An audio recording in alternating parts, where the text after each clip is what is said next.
방침을 가지고 있는 것입니다. 그 접점에서 이런 사건이 났다. 그럼 우리는 원점으로 돌아가야 된다.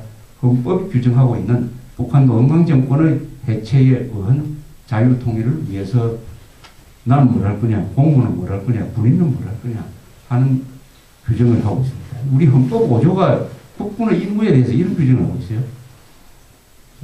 국군은 국가의 안전보장과 국토방위라는 신성한 의무를 다하며 정치적으로는 중립해야 된다. 국토방위는 당연한데 국가의 안전보장이라는 말이 그 안에 들어가 있습니다. 국가의 안전보장. 즉 우리나라 군대는 국토방위뿐만 아니라 국가의 안전보장을 위해서 후방에서 무슨 일이 일어나고 있는지 여기에 대해서도 최종적인 책임을 져야 된다. 신성한 임무를 다해야 된다. 이 조항은 뭐냐? 우리 예컨대 이런 일이 일어난다고 합시다. 간첩인데 민주투사로 위장을 해가지고 개혁을 하겠다는 근사한 구호를 내걸고 해가지고 대통령이 당선되었다. 대통령 당선된 다음에는 본색을 드러나가지고 간첩으로서의 본색을 드러내가지고 북한에 계속 지원을 하고 특히 북한이 핵개발, 미사일 개발 하는 데 대해서도 무슨 명분을 붙여가지고 지원을 하고 또 우리의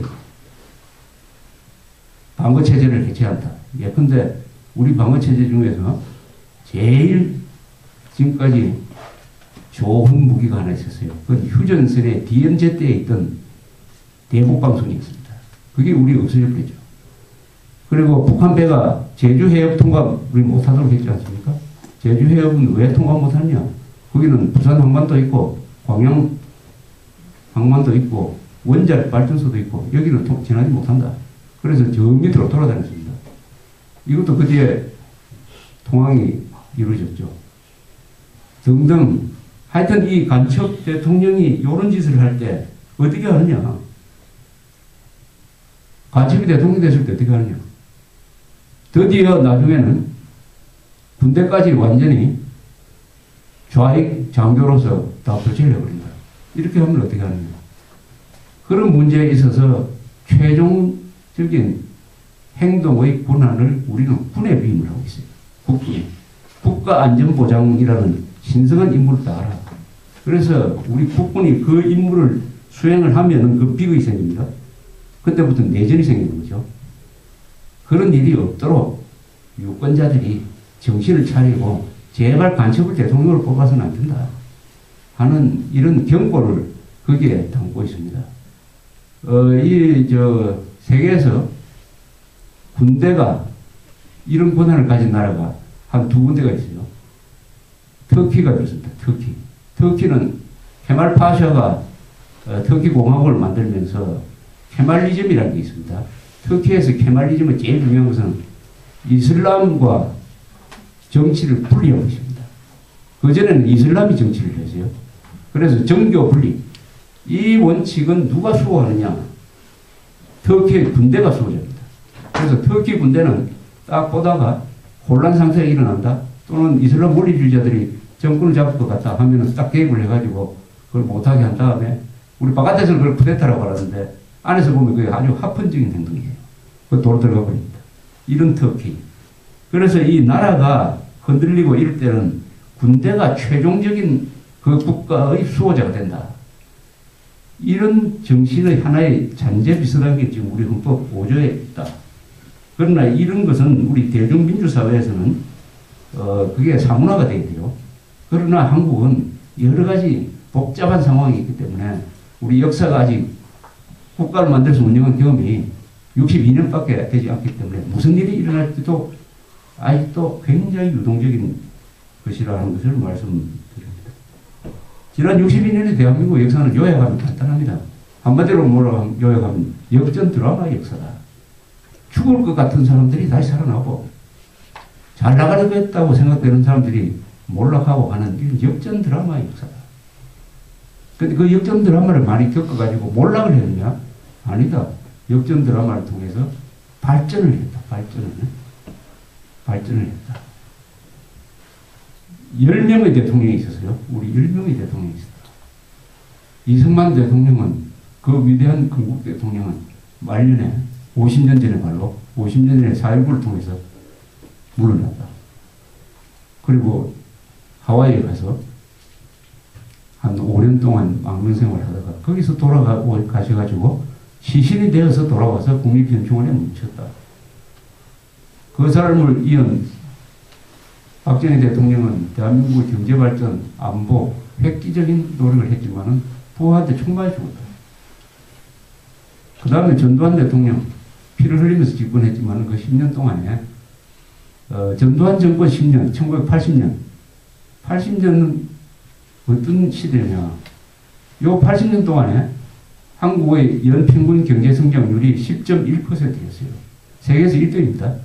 세계에서 1등이에요. 10년 동안 세계에서 1등을 했습니다. 그 때문에 요 기간에 민주화 운동이 일어날 수가 있었습니다. 경제가 나빠지면 절대 민주화 운동이 일어날 수가 없어요. 성공하지 못합니다.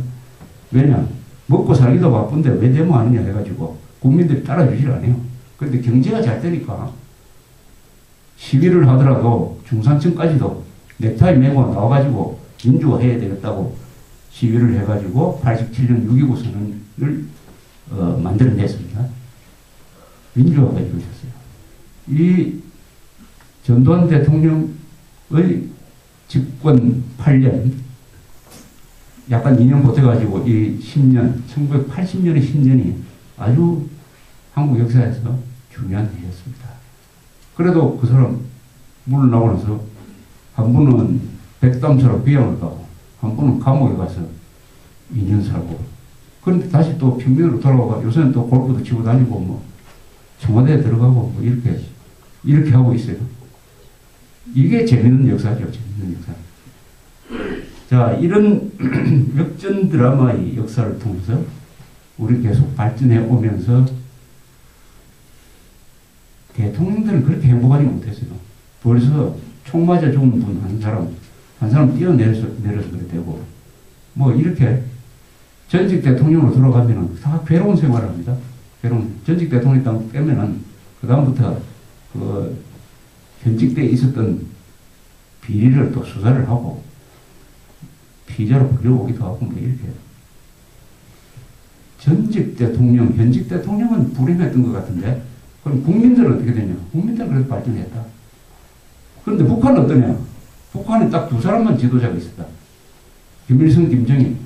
한 사람은 82살까지 살고, 또 그 아들 되는 사람은 저런 짓을 하고 있는데, 딱 지도자가 두 사람이다. 이건 뭐냐? 그래서 제가 만들어낸 말이 있어요. 한국의 행복은, 한국 사람들의 행복은 역대 대통령들의 불행 때문입니다. 북한의 불행은 뭐냐? 북한 주민들의 불행은 역대 지도자 두 사람이 오래 살기 때문입니다. 오래 장수입니다. 장수. 그래서 한국은 어떤 나라냐? 제가 박정희를 그렇게 표현합니다. 자기 성공의 희생자다.